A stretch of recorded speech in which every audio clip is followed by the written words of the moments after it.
एक जाते तर एक येते, असं आमच्या आयुष्यात चाललेलं आहे ह्या पाहुण्यांचं. कालपासून एक सुंदर गोजीरवाणा कालाशा काला बाबू आमच्याकडे आलेला आहे. तो इकडून तिकडे ओरडत आहे, परंतु मला घाबरत आहे. कोण सोडून गेलं काय माहीत नाही. खूपच छान आहे, जसा आमचा ब्लॅकी होता पुढे गेला.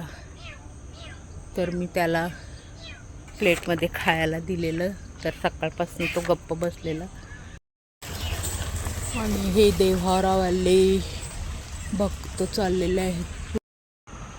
शुभ सकाळ मंडळी, कसे आहात? चांगलेच असाल.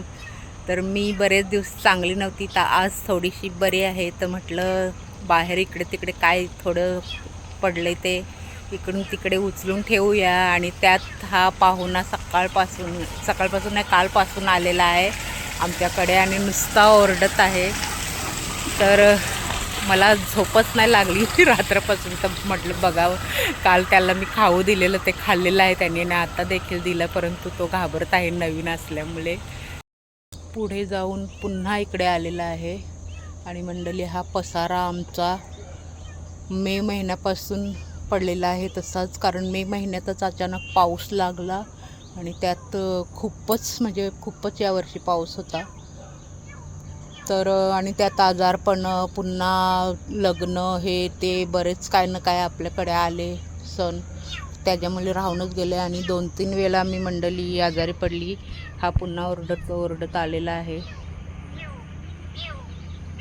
आता दादा आहे की ताई आहे काय माहीत नाही, कारण की तो नुसता पळत आहे. आणि हे बघा, हे गेल्या वर्षी लावलेले, मी म्हटलं यंदा पण खूप लावेन सगळीकडे छान साफसफाई करून. हे गेल्या वर्षी लावलेले केळीचे झाड चाललंय खरं आता हे आमच्या दाराकडे. आता पाहूया कुठं जाते, काय करते. एकदा तो हातात आल्या असता म्हणजे शांत बसले असता, मग त्याला वाटलं असतं तुम्ही काय करत नाही त्याला.